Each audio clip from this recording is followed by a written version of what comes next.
आज हम चर्चा करेंगे संविधान के मूल अधिकार के बारे में। Fundamental rights. इंडियन कॉन्स्टिट्यूशन में जो भारतीय नागरिकों को फंडामेंटल राइट्स दिए गए हैं, मूल अधिकार दिए गए हैं, उसके बारे में हम चर्चा करेंगे। भारत का संविधान भाग 3 में क्या है? मूल अधिकार। चलिए, संविधान के भाग 3 में अनुच्छेद 12 से 35 तक मूल अधिकारों का वर्णन हमें मिलता है। आप किसी चीज़ की तैयारी करते हो या नहीं करते हो, आप पढ़ाई से जुड़े हो या नहीं जुड़े हो, लेकिन आपको संविधान का भाग 3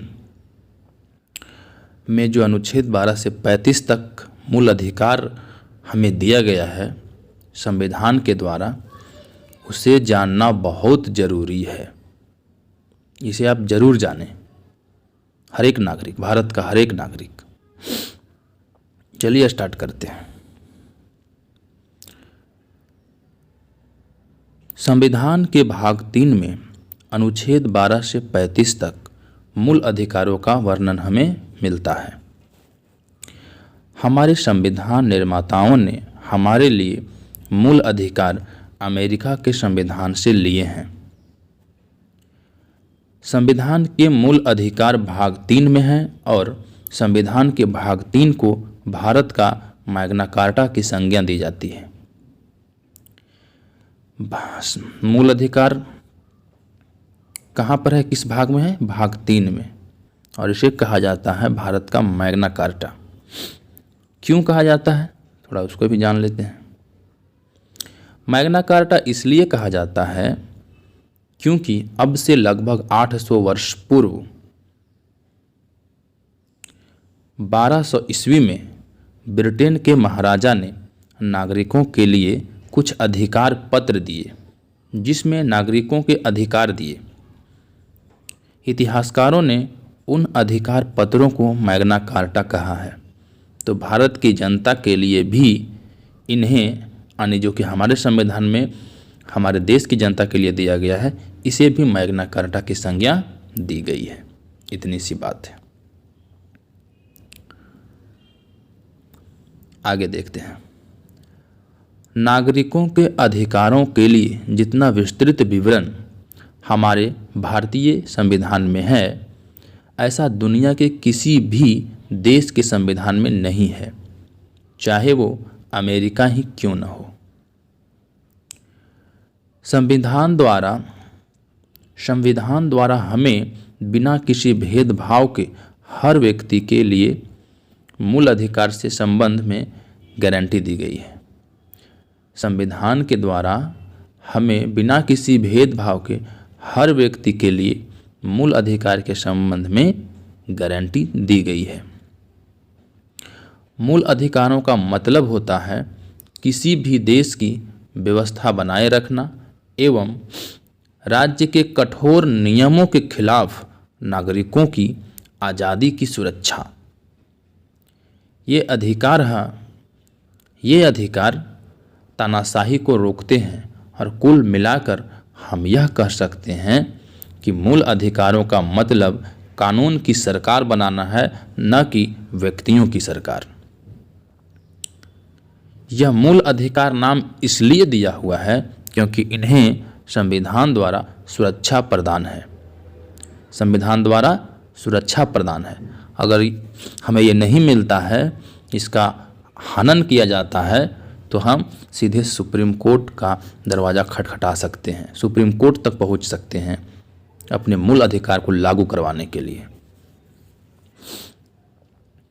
यह व्यक्ति के चहुमुखे विकास के लिए भी जरूरी है, हर तरह से विकास के लिए। चहुमुखे मतलब शुरुआत में मूल रूप से संविधान में 7 मूल अधिकार दिए गए थे, लेकिन अब जो है केवल 6 रह गए हैं।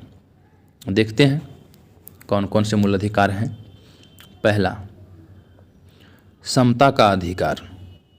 इसका विवरण अनुच्छेद 14 से अनुच्छेद 18 तक है। दूसरा है स्वतंत्रता का अधिकार, अनुच्छेद 19 से 22 तक। शोषण के विरुद्ध अधिकार अनुच्छेद 23 और 24 में है। धर्म की स्वतंत्रता का अधिकार अनुच्छेद 25 से 28 तक है।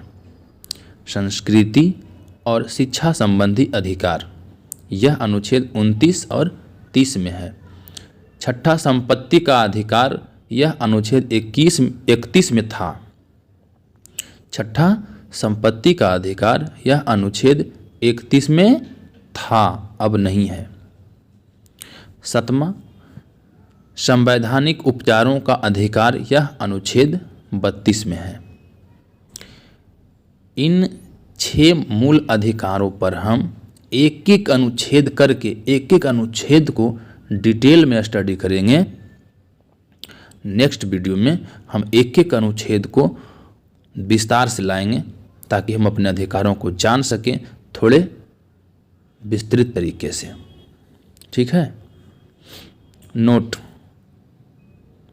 संपत्ति के अधिकार जो अनुच्छेद 31 में था उसको 44वें संविधान संशोधन 1978 के द्वारा हटा दिया गया है और यहाँ से हटाकर संविधान के भाग 12 में अनुच्छेद 300 के क के रूप में नया कानूनी अधिकार बना दिया गया है। इस प्रकार वर्तमान में 7 की जगह 6 मूल अधिकार हैं। मूल अधिकारों की विशेषता, मूल अधिकारों की क्या विशेषता है? मूल अधिकारों में कुछ मूल अधिकार केवल नागरिकों को प्राप्त है जबकि कुछ सभी को प्राप्त है। ये सीमित हैं, अर्थात राज्य उन पर प्रतिबंध लगा सकता है। ठीक है, ये सीमित हैं, राज्य उन पर प्रतिबंध लगा सकता है। हालांकि प्रतिबंध लगाने का कारण उचित है या नहीं है इसका फैसला अदालत करेगी। प्रतिबंध लगाना इतना आसान भी नहीं है। कुछ ऐसा सिचुएशन होता है क्रिटिकल, तो उसमें लगाया जाता है। हमेशा नहीं कि जब मन तब किया लगा देगा बिना किसी कारण के। लेकिन मूल अधिकार वाद योग्य है। वाद योग्य मतलब बहस से योग्य, बहस करने योग्य, वाद विवाद करने योग्य। वाद योग्य का मतलब अगर अपने को दिए गए इन अधिकारों का हनन होता है तो हम अदालत की शरण ले सकते हैं। कुछ अधिकारों को छोड़कर ज़्यादातर अधिकार राज्य के मनमाने रवैये के खिलाफ ही हैं। कुछ अधिकारों को अगर छोड़ दिया जाए तो ज़्यादातर जो हमें अधिकार दिए गए हैं वो राज्य के मनमाने रवैये के खिलाफ हैं। यानी राज्य जो मनमानी करता है जनता के साथ वो नहीं कर सकता है अगर कुछ मौलिक अधिकार को छोड़ दिया जाए, क्योंकि कुछ मौलिक अधिकार ऐसे हैं जो किसी क्रिटिकल सिचुएशन में उनको थोड़ा कम कर दिया जाता है। ठीक है।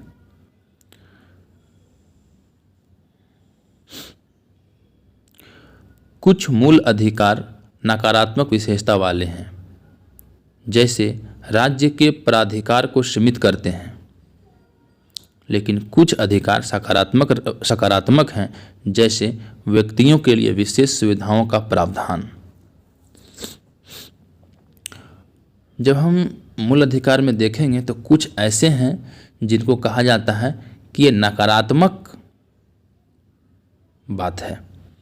देखिए, पढ़ने में 2 तरह की चीज़ होती है, एक नकारात्मकता और एक सकारात्मकता। एक आएगा नकारात्मक अनुच्छेद मूल अधिकार के अंतर्गत, एक नकारात्मक और एक सकारात्मक। ठीक है, सब देखेंगे। अभी थोड़ा जान लेते हैं, इसकी पृष्ठभूमि जान लेते हैं शॉर्टकट में। उसके बाद एक एक अनुच्छेद को जब डिटेल में हम पढ़ेंगे तो सब कुछ क्लियर हो जाएगा नेक्स्ट वीडियो में। नेक्स्ट में इसका सीरीज मौलिक अधिकार का एक सीरीज लाएंगे हम 10-15 वीडियो का। क्या कह रहा था? कुछ मूल अधिकार नकारात्मक विशेषता वाले हैं, जैसे में राज्य के प्राधिकार को सीमित करते हैं। क्या है, कुछ मूल अधिकार जनता को दिए गए हैं तो राज्य अपनी मनमानी नहीं कर सकता है। राज्य सरकार अगर कुछ चाहे तो मूल अधिकार उसके खिलाफ खड़ा हो जाता है, आप ऐसा नहीं कर सकते हैं इस व्यक्ति के साथ। तो इसका एक नकारात्मक